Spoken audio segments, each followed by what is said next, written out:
শিবপুর ছবিটা নিয়ে যখন একটা অসুবিধের সম্মুখীন হয়েছিলাম প্রডিউসারের সঙ্গে, যেখানে আমার নগ্ন ছবিতে মর্ফ করে আমার মুখ লাগানো হয়েছিল, আমাকে ডেথ থ্রেটস দেওয়া হয়েছিল, আমার ম্যানেজারকে বলা হয়েছিল যে বাসে চাপা দিয়ে দেওয়া হবে।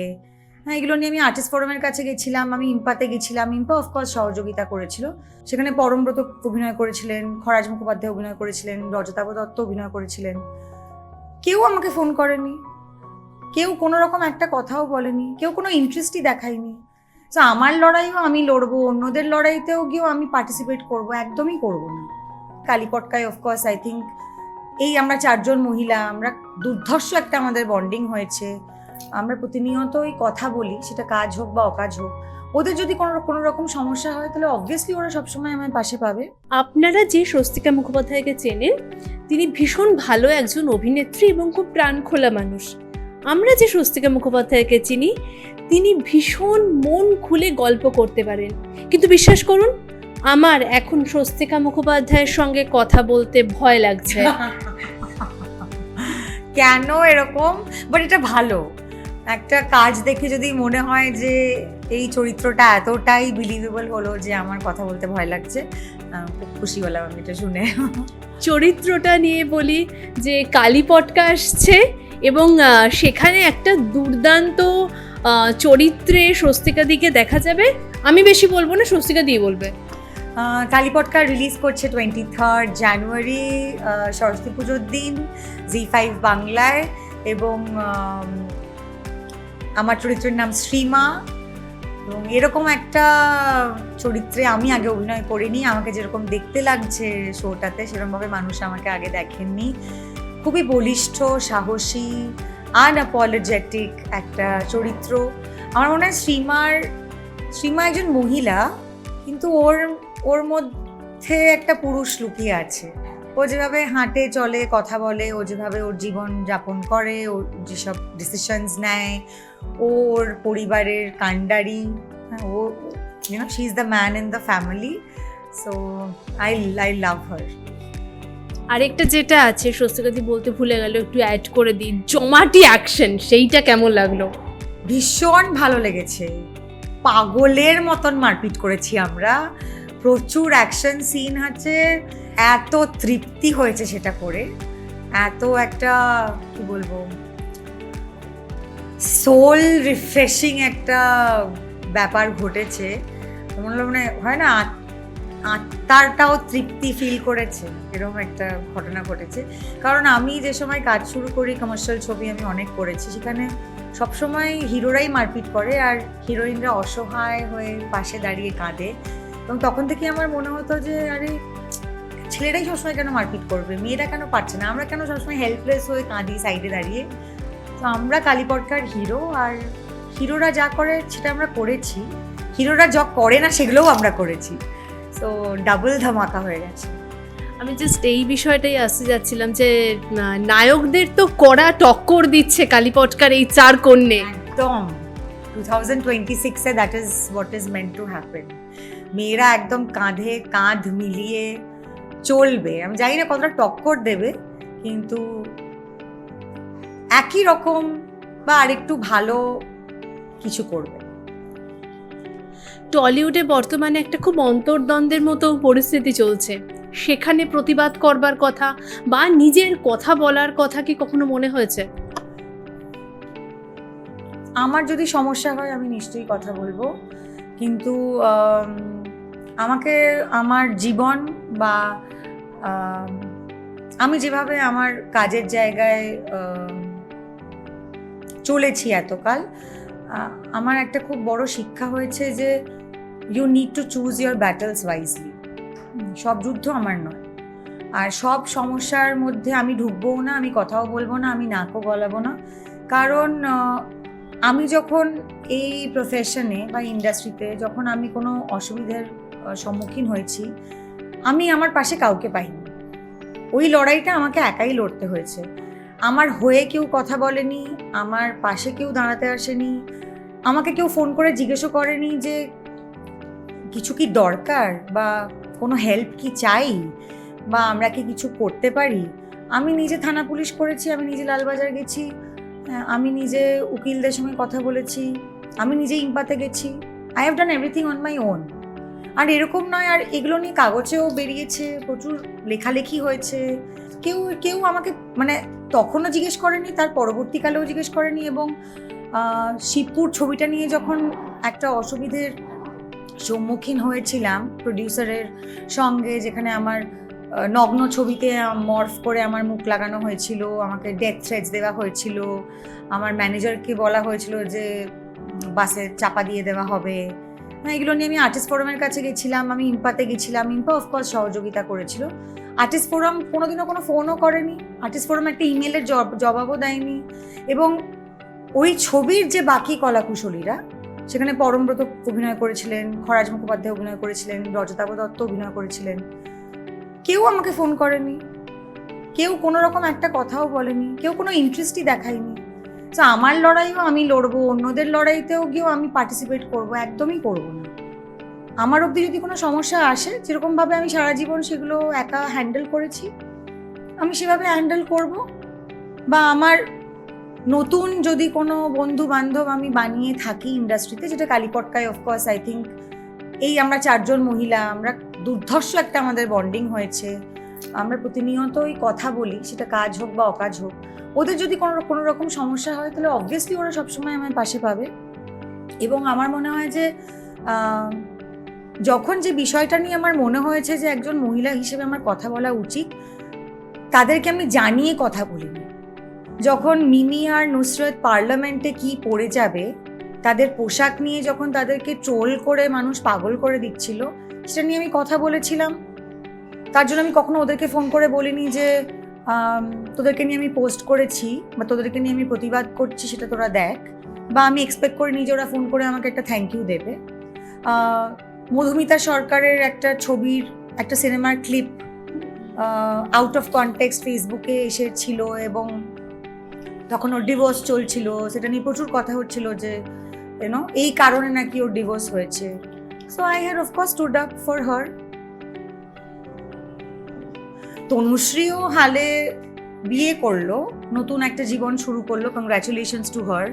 But there are lot of female podcasters যারা তনুশ্রীর হয়ে কথা বলতে গিয়ে তনুশ্রীর পুরো অতীতটাকে খুঁড়ে এনে, হ্যাঁ, সমস্ত ওর পাস্টের মানুষের নাম লিখে রেফারেন্স দিয়ে একটা বিশাল বয়ান লিখছিল ফেসবুকে। সেখানে আমি গিয়ে প্রতিবাদ করেছি, কারণ আমার মনে হয়েছে যে তুমি কারুর ফরে কথা বলতে গিয়ে তুমি তার অতীতটাকে টেনে এনে, বাকি লোকেরা যা করছে তুমিও তাই করছো, তুমি আলাদা কিছু করছো না। এবং সে যখন তখন বলেছে, সে মানে যার কমেন্টে আমি গিয়ে লিখেছিলাম, সে বলেছিল যে না মানে আমি তো জাস্ট যেটা ওর জীবনে হয়েছে সেটাই আমি বলছি। তো আমি তার উত্তরে বলেছিলাম যে এই একই ঘটনা যদি তোমার বাড়ির কারুর হয়, তোমার পরিবারের কারুর ঘটলো, কারণ মানুষের 3টে সম্পর্ক, একটা বিয়ে, একটা মানে 2টো বিয়ে হতেই পারে। একা আমার তো মনে হয় মানে ফেসবুকের মানুষের ডিভোর্স নিয়ে বা ফিল্ম ইন্ডাস্ট্রির মানুষের সম্পর্ক নিয়ে এমনভাবে লেখে যেন সারা পৃথিবীতে যত ডিভোর্স হচ্ছে সবাই ফিল্ম ইন্ডাস্ট্রিরই লোক। আমাদের একটা মাঝে একটা কি আর্টিকেল বেরিয়েছিল না, যে কলকাতা শহরের কোর্টে দিনে 2500 ডিভোর্স হয়। তো সেই 2500 ডিভোর্স কি ফিল্ম ইন্ডাস্ট্রির লোকেদের হচ্ছে? সবাই ফিল্ম ইন্ডাস্ট্রির লোক, 2500 ডিভোর্স ডেইলি যেগুলো হয়। সো তুমি একটা মানুষের নতুন জীবন শুরু করছে, তাকে কংগ্রাচুলেট করতে গিয়ে, বাট লোকে তাকে ট্রোল করছে যাই বলে, সেটার সঙ্গে প্রতিবাদ করতে গিয়ে তুমি তার অতীতটাকে টেনে এনে তোমার নিজের ট্র্যাকশন বাড়াচ্ছ। কারণ তুমি ওই চাটনিটা লিখলে লোকে পড়বে। তো তোমার যদি কোনো বাড়ির লোক থাকে যার হয়তো সারা জীবনে 2টো সম্পর্ক হয়েছে, তারপরে সে 40-এর ঊর্ধ্বে গিয়ে বিয়ে করলো, তুমি তোমার বাড়ির লোকের সম্বন্ধে কি ওগুলো লিখবে, ওই চাটনিগুলো? যে আমার বোন, তার 20 বছর একটা সম্পর্ক হয়েছিল, তার 30 বছর একটা সম্পর্ক হয়েছিল, তার একজন বিবাহিত পুরুষের সঙ্গে সম্পর্ক হয়েছিল, সে এখন 45 বছর বয়সে এসে বিয়ে করছে, তুমি এই সিনপসিসটা কি দেবে না? সো তারপরে আমি দেখলাম that whoever the person was, she deleted the post. So আমি কি তনুশ্রীকে ফোন করে বলেছি যে দেখ আমি তোর জন্য কিন্তু লড়লাম? বা আমি কি এক্সপেক্ট করেছি যে ওকে কেউ খবর দেবে তারপরে আমাকে ফোন করে থ্যাংক ইউ বলবে? আমরা খুব ফ্ল্যাশ না করে বা খুব শো অফ না করেও যাদের লড়াই করা স্বভাব, তারা নিজেদের মতন করে অন্যদের জন্য ঠিকই কথা বলে, ঠিকই প্রতিবাদ করে, লড়াই করে।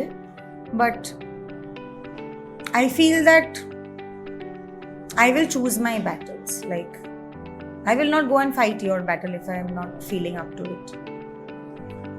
টলিউডে নারী সুরক্ষা নিয়ে একটা সময় বা মেয়েদের কাজ করার পরিবেশ নিয়ে একটা সময় অনেক প্রশ্ন উঠেছিল এবং সেই নিয়ে বেশ কিছু কাজ তুমি নিজে যুক্ত ছিলে। সেই কাজের এখন কি পরিস্থিতি? কিছু কি উন্নতি হয়েছে মেয়েদের বা ইভেন নতুন যারা আসছে তাদের কাজ করার ক্ষেত্রটায়? দেখো, আমার মনে হয় মানুষ একটু ওয়াকিবহাল হয়েছে, কিন্তু এই লড়াইটা একটা মুষ্টিমেয় সংখ্যা যদি লড়ে, এটা কোনোদিনই কিছু ভালো হবে না। কারণ আগের বছর আরজি করের পরে যখন উইমেন স্ক্রিন রাইটার্স ফোরাম নিয়ে এত কাজ হচ্ছিল, সেখানে একজন পরিচালকের নাম বারংবার উঠে আসছিল। তার অনেকগুলো মলেস্টেশন কেস আছে, অনেক মহিলারা তার এগেনস্টে কমপ্লেন করেছে, থানায় কমপ্লেন হয়েছে, আর্টিস্ট ফোরামে কমপ্লেন হয়েছে। তারপরেই তুমি দেখবে যে আমাদের ইন্ডাস্ট্রির একবারে প্রথম সারির অভিনেত্রীরা গিয়ে তার সঙ্গে কাজ করছে, হ্যাঁ, তাকে জড়িয়ে ধরে ছবি তুলছে, হ্যাঁ, ইভেন্টে গিয়ে তার সঙ্গেই ছবি বেরোচ্ছে। সো আমরা যদি সম্মিলিতভাবেই কোনো রকম একটা স্টেপ না নিতে পারি, আমরা যদি না এটা ঠিক করতে পারি যে না, এই মানুষটার হয়তো আমার ক্ষতি করেনি, কিন্তু আরও 12টা মেয়ের ক্ষতি করেছে, এর সাথে আমরা কাজ করব না। এটা যদি সব মেয়েরাই ইন্ডাস্ট্রিতে বলতে চেষ্টা করে, তাহলে একটা কোথাও যাওয়া যায়। কিন্তু আমি করব না, আমার পাশের জন গিয়ে করে দেবে। সেখানে আমি বলছি না, কিন্তু আমি বলছি কেউ একজন প্রতিবাদ করলো বা বললো আমি কাজ করব না, আরও 4টে লোক গিয়ে সেই একই পারপেট্রেটর বা সেক্স অফেন্ডারের সাথে গিয়ে কাজ করলো, তো তার কী বা যায় আসবে? যারা কাজ দিচ্ছে তাদেরকেও তো একটু সজাগ হতে হবে এই বিষয়টাতে। অনির্বাণ ভট্টাচার্য 10 মাস ধরে তার কাজ নেই। রঘু ডাকাতের পর অনির্বাণের কাজ নিয়ে অনির্বাণ নিজে মুখে বলেছিল। সদ্য ঋদ্ধি সেন তার ছবি বন্ধ করা হয়েছে। এই টলিউডে যে ব্যান কোট অ্যান্ড কোট, তাতে আখেরে ক্ষতিটা কাদের হচ্ছে? অভিনেতা অভিনেত্রীদের, টেকনিশিয়ানদের, নাকি সাধারণ মানুষের, দর্শকদের? এটার উত্তর যারা ব্যান করছে এবং যারা ব্যান হচ্ছে তারাই দিতে পারবে।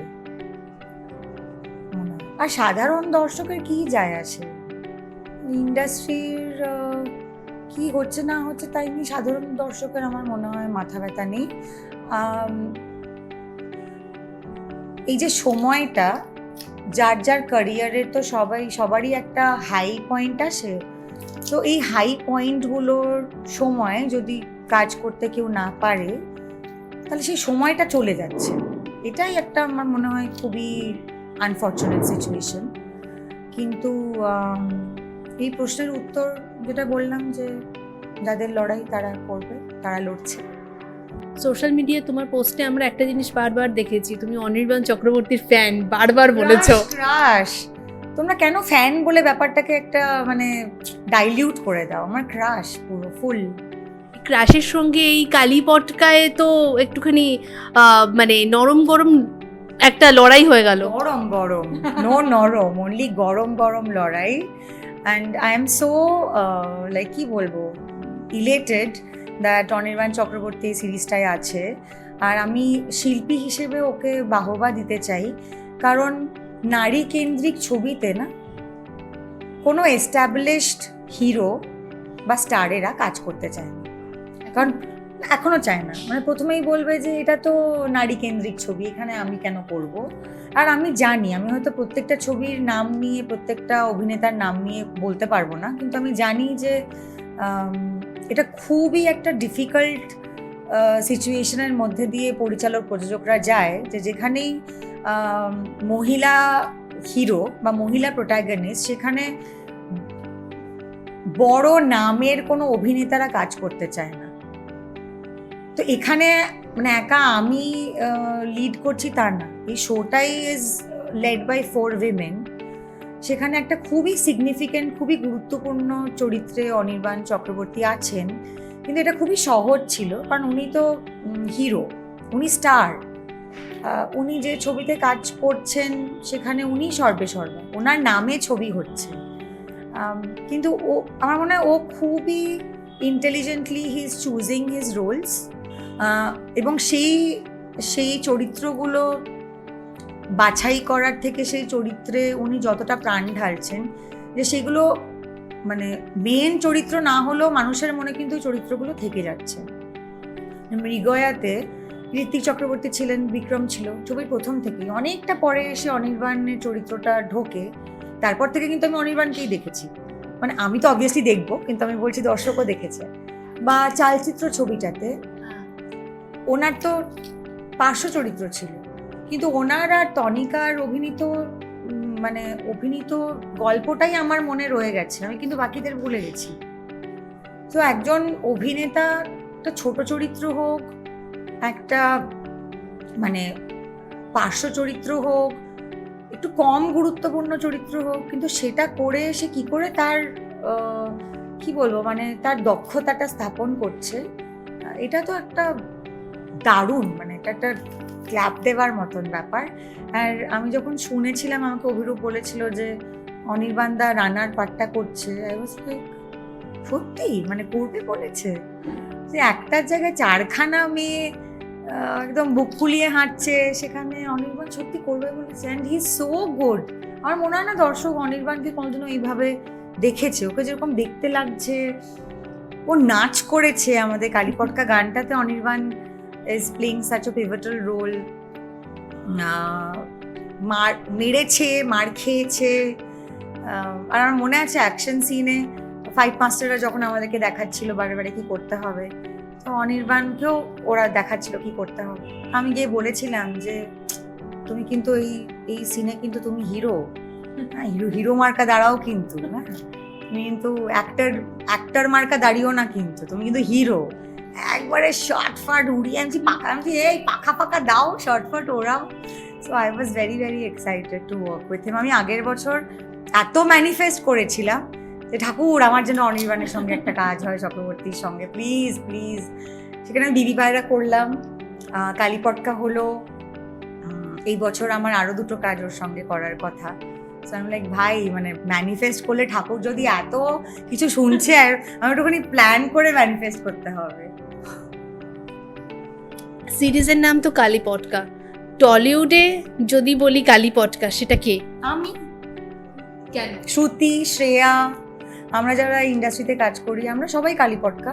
কারণ আমার মনে হয় যে এই দুটো মেয়ে যাদের সাথে আমার আলাপ হলো, অভিনেত্রী, আমার খুব ভালো লাগলো দেখে যে এদের একটা ওপিনিয়ন আছে, এরা নিজেদের জন্য স্ট্যান্ড নেয়, এদের যেটা পোষায় না এরা বলে যে না আমি এটা করব না, বা এটা আমার ভালো লাগছে না। এরা তো সেই অর্থে নতুন, মানে শ্রুতি হয়তো 4-5 বছর কাজ করছে, শ্রেয়া হয়তো আরেকটু বেশি কাজ করছে, 8 বছর কাজ করছে। নতুনরা যারা হয়তো সেইভাবে এখনো মানে ফুলে ফেপে বেরিয়ে আসেনি, বা নিজেকে এস্টাবলিশের জায়গায় হয়তো এখনো তারা চেষ্টা করছে, তারা কিন্তু সব কিছুতেই হ্যাঁ হ্যাঁ করে যায়, আউট অফ ফিয়ার যে কাজ পাবো না, বা আমার কাছে যে কাজই আসছে আমি সবেতে হ্যাঁ করে দিচ্ছি। কিন্তু আমি এই লাস্ট 3 মাস ধরে দেখলাম যে এরা কিন্তু সব কাজে হ্যাঁ বলে না, এরা কিন্তু বাছাই করে নিচ্ছে যে আমি এটা করতে চাই, আমি এটা করতে চাই না। বা সেটেও দেখেছি যে ছোট জিনিস হলো, they are taking a stand for themselves, they are saying যে না এটা করবো বা এটা করবো না, বা এটা ভালো লাগছে না, বা না এটা হবে না। তো আমি ভাবলাম যে আচ্ছা না, আমার বয়সে পৌঁছতে ওরা আমার মতন হয়ে যাবে। So I am very happy. স্বস্তিকাদি আমি একমাত্র এরকম স্যাম্পল থাকবো না, আমার পেছনে আমার পরে আরো এরকম মেয়েরা থাকবে যারা আমার মতন স্যাম্পল। নারী পাওয়ার তৈরি হচ্ছে, ফাটবে সবার না ফাটলেও কিছু কিছু মানুষের তো ডেফিনেটলি ফাটবে। স্বস্তিকাদি তোমাকে কালীপটকার জন্য অনেক শুভেচ্ছা, এবং এই রকম চরিত্রে আমরা সবাই তোমাকে আরো দেখতে চাই। প্লিজ, আমি তো চাই যে আমি তো খালি বলছি সব জায়গায় যে 25 বছর ধরে মানুষ ভাবলো যে আমি এই চরিত্রগুলোতে ফিট করব না, কিন্তু অভিরূপ ঘোষ সেটা করে দেখিয়েছে। অ্যান্ড মানে এটা একটা খুবই বড় উত্তর সেই সমস্ত পরিচালক প্রযোজকদের যারা ভেবেছিল যে একটা বস্তির ক্যারেক্টার, হ্যাঁ এতটা এরকম একটা সাবঅল্টার্ন ক্লাস, এরকম একটা সোশিও ইকোনমিক জায়গা থেকে একটা মেয়ে উঠে এসছে, এটা কি করে স্বস্তিকা মুখার্জি করবে, ও ফর্সা, ওর চোখ কটা, ও সফিস্টিকেটেড। সো অভিনেতাদের ওপরে একটু ভরসা রাখতে হবে, আর আমার মতন অভিনেতাদের উপরে তো ডেফিনেটলি ভরসা রাখতে হবে, কারণ আমি সব পারি করতে, ক্যামেরার সামনে আমি সব করতে পারি, আমার খালি চাই একটা কিছু অ্যান্ড সুযোগটা খালি চাই। তো আমি অভিরূপকেও বারবার বলেছিলাম যে তোমার কি লাগবে বলো, পাকা চুল করতে হবে, ইয়েস এটা চাই, ইয়েস ওটা চাই, ইয়েস, আমি তুমি খালি আমাকে বলো তোমার কি চাইবে, আমি সব করে দেবো, প্রাণপাত করে দেবো যাতে চরিত্রটা একদম রক্ত মাংসের হয়ে উঠতে পারে। So I am very very excited. আমি জীবনে অনেক কাজ করেছি, আশা করি আরও করব, কিন্তু Kalipotka will always remain that one ফারু ওয়ার্ক ইন মাই লাইফ। খুবই চাই মানুষ এটা দেখুক, ভালো লাগুক মন্দ লাগুক সেটা পরের ব্যাপার, কিন্তু এরকম একটা কন্টেন্ট যে কেউ করার সাহস করেছে, সেটা এরকম একটা কন্টেন্ট লেখার সাহস দেখিয়েছে সৌমিত দেব, অরিত্র মতন রাইটাররা, এবং আমি বাহবা দিতে চাই বাংলা জি5কে যে ওরা এরকম একটা কন্টেন্ট করতে চেয়েছে এবং করেছে। আমি নিশ্চয়ই ওরাও ওদের মতন করে লড়াই করেছে এই কন্টেন্টটাকে গ্রিন লাইট দেওয়ার জন্য। অ্যান্ড আই মিন আমাকে সবসময় জিজ্ঞেস করে না অনেকে যে তোমার টপ 5 কাজ কী কী বলো, বা your favourite 5, I think post Kalipotka I will always put Kalipotka as number 1। অনেক শুভেচ্ছা তোমাকে। তোমাকেও আর এবিপি আনন্দর সকল দর্শককে জানাই নতুন বছর 2026-এর অনেক শুভেচ্ছা। সবাই ভালো থাকবেন, বড়দের ভালো রাখবেন, আর নিজেকে আর একটুখানি বেশি ভালোবাসবেন। বাকি সমস্ত খবরের জন্য নজর থাক এবিপি লাইভে। এবিপি আনন্দ, এগিয়ে থাকে, এগিয়ে রাখে।